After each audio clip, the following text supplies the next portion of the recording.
Welcome to the Banker Lamp. Please enjoy the video. You begin by getting iPhone 11 ready for Apple Intelligence. First, free at least 5 GB and connect to Wi-Fi. Updates can fail on low space. Next, plug into power and go to Settings General Software Update. Install the latest iOS available. Make sure you're signed into your Apple ID and have two-factor authentication active.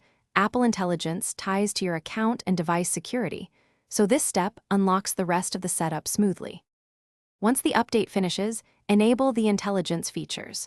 Go to Settings Siri and search and allow listen for Hey Siri, press side button, and suggestions in search. These provide context and voice access. Then check Settings Privacy and Security for on-device intelligence or similar options and toggle them on. These let features run locally. Also enable Siri shortcuts and focus suggestions, and grant microphone, photos, and contacts access when prompted.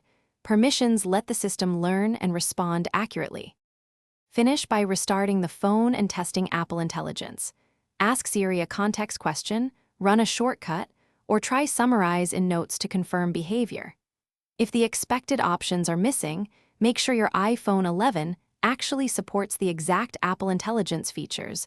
Older hardware sometimes gets limited capability versus newer models, so compare what appears in settings.